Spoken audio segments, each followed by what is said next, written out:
Hello everyone, as you might already know, my name is Marina Jimenez and I work as Project Officer at European Schoolnet while currently specializing in the field of gender equality. Right now, you might be wondering why are we talking about gender equality in a science-related MOOC, or even why should gender equality matter to you?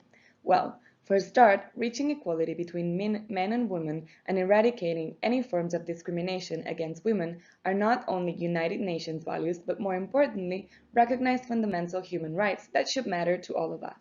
Besides, equality between women and men is one of the European Union's founding values. In it is through equal treatment legislation, through the integration of gender mainstreaming policies, and by developing specific measures for the advancement of women that progress has been made over the last decades. However, major inequalities between men and women still exist in a number of different areas.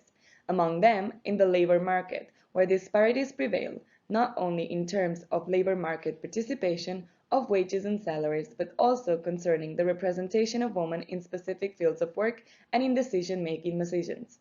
In this presentation, we will be sharing data regarding the situation of women in different levels of STEM education and research.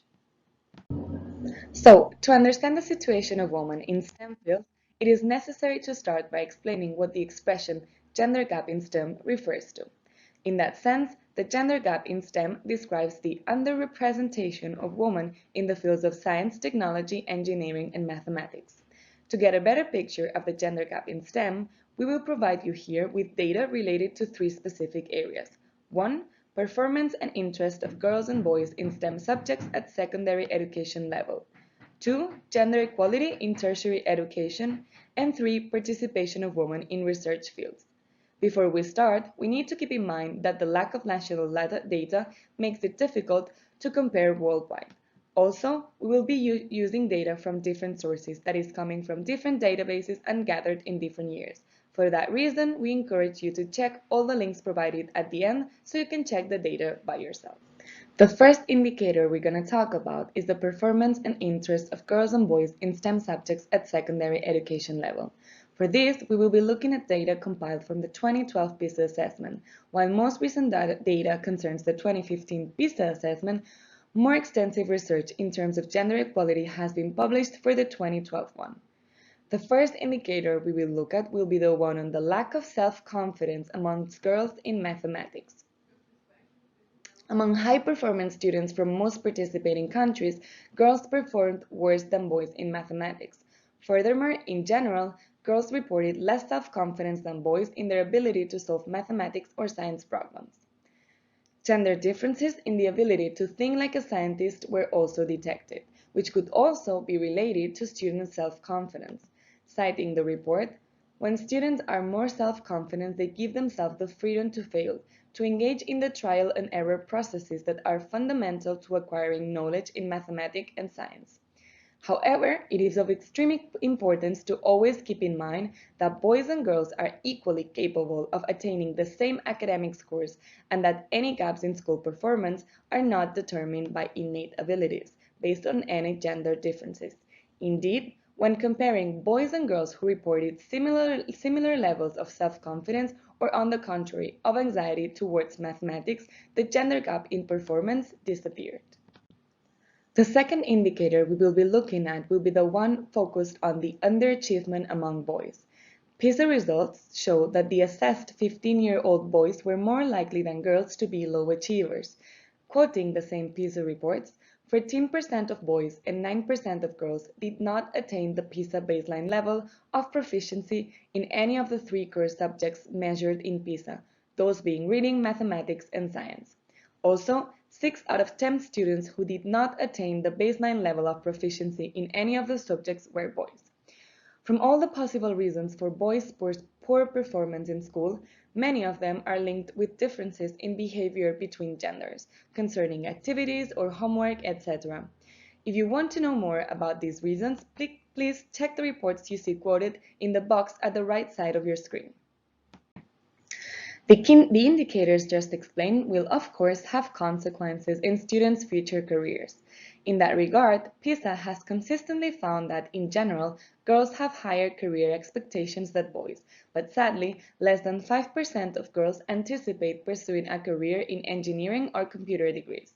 In fact, in all the surveyed countries, the number of boys imagining a career in computer or engineering exceeds the number of girls. And how to fix the situation? Well, parents should give their sons and daughters equal support in their aspirations for future careers, especially since in all participating countries, parents or students taking the PISA test were more likely to expect their sons instead of their daughters to work in STEM fields, even if performing at the same level. Also, teachers can help fix this situation by becoming aware of own gender biases that might affect how they interact and how they mark students. Overall, both teachers and parents should unite to change gender stereotype notions of boys and girls' capabilities, interests, and self-confidence. Once analyzed the data in secondary education, we will talk now about women in tertiary education, that is, university level. Data provided by UNESCO shows how worldwide women usually outnumber male graduates in tertiary education.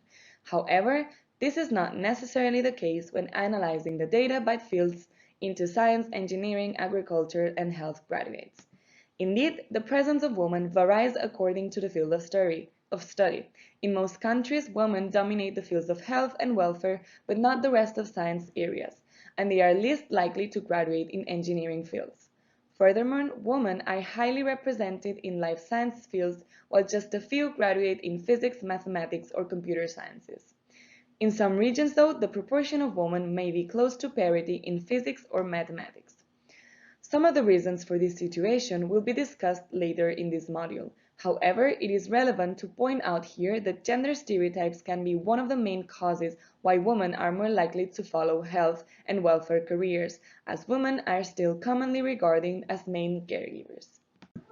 The last indicator we're going to talk about is the participation of women in research. Globally, women's participation in research can be defined through the leaky pipeline expression. This refers to the uninterrupted loss of women in STEM fields as they climb up the career ladder. Following this metaphor, women outnumber men at the bachelor and master graduate degree levels worldwide. However, these numbers drop off abruptly at PhD level, where male graduates surpass women. In that sense, the high proportion of women in tertiary education does not turn into a greater or bigger presence of women in research, as women account for only 28% of global researchers, with very wide variations among regions. So this will be all for this presentation. Feel free to check the list of resources provided below, which will also be available in a document format. Thanks for listening, and I hope the discussion continues throughout this module.